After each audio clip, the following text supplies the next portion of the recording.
Zach, I know David's not on your best friend list, but he just saved our son's life. And he saved mine earlier this year, so why do you have to think the worst of him? You're right. We shouldn't share feelings anymore. Is everything okay? Zach thinks that David's not telling us. Like I said, let's drop it. Well, Ian's going to be home soon. And then it'll be like this nightmare never happened. Listen, I just got a call from Adam, and he seems to be in a mood to want to celebrate little Ian's very successful surgery. And he'd like to do that tonight. Just going to have a small party at the mansion. He'd like us all to be there. I'm going to stay with my boy.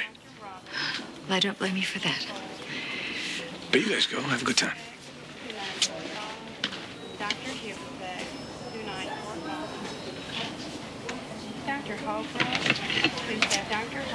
Do you want to tell me what that sideshow is all about? What? Press conference? Not my idea. Of course it wasn't. It was Adam's, but you went along with it. Why would you, of all people, suddenly pour on the praise for the Chandlers? Adam and I, we came to a little understanding. We agreed to put our personal feelings aside for Ian's sake. Okay, let me get this straight. You are burying the hatchet with Adam over Ian, but you're going to war with him over little Adam. What's wrong with this picture?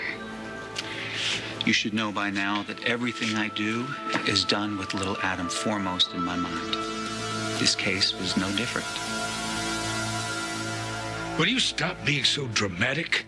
I'm in touch with the hospital on a regular basis. Little Ian is doing beautifully. All right, you're acting like a little old lady. How did the presser go? Did Hayward play ball? Oh, yeah. He told him his patient was alive thanks to us. Oh, I feel an imminent rise in Chandler's stock. You didn't think that Hayward would tell the truth, did you? That he'd put a child's life on the line in exchange for visitation rights of his grandson? You know, the floor's getting wet. Why don't you go rain on somebody else's parade? I think Dr. Chappelle would like to hear this news. Why don't you fill him in? Give him this. This is a lot of money. Oh, yes. Well, compared to the expected sales, that's just a little more than a rounding error. But tell him it's for a job well done, and there will be more as our success continues. You know, you can't just throw money at this in hopes that it goes away.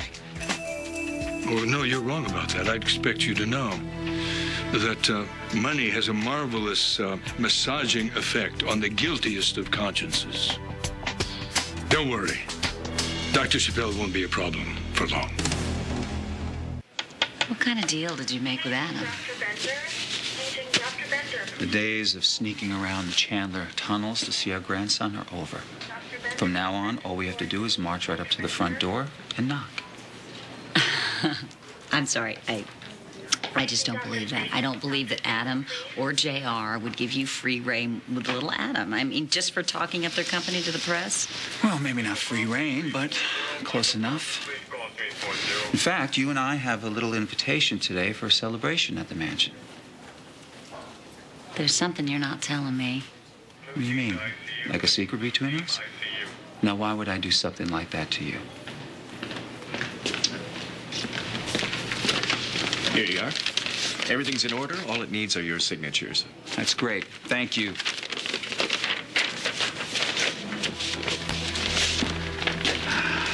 What is it?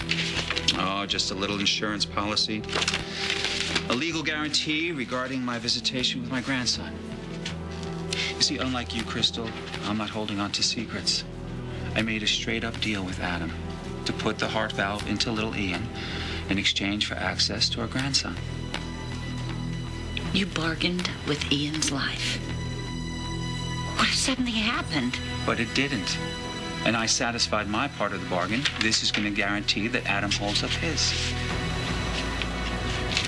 And again, it's important that you realize that a large share of the credit goes to Chandler Enterprises for stepping up to the plate and pushing forth with this new technology.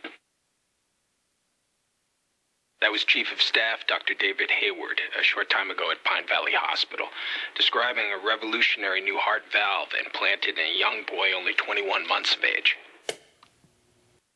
Why didn't you say anything? You could have stopped this before it got this far. Look, I tried. But by the time I heard the prototype was defective, it was already too late. Yeah, well, we have to do something. We have to make this right. Look, maybe you're wrong about it. I mean, all this time you have been so positive. No, I never expected it to move this fast. When I heard your initial press conference, I stayed up all night going over my calculations. Now, the mechanics that ensure that there's no backflow on the valve were too restrictive. It could lead to the valve not opening fully. But isn't that something that Dr. Hayward would be able to recognize before he closed? Yes, but even if it doesn't show up then when he puts the valve in, it doesn't mean it can't happen later. No, I think you're being overcautious. This is a child's life we're talking about. There's no such thing as being overly cautious. All right, look, before you put this valve in another patient, there need to be some adjustments. Now, get these to engineering. I've made some notes on what needs to be altered. They'll know what to do. All right, I'll get them there right away. Here. What's this?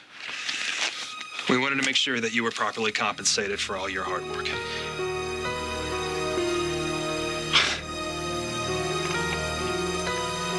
I thought you were different. Get out. You're no better than your greedy uncle. Go on, get out.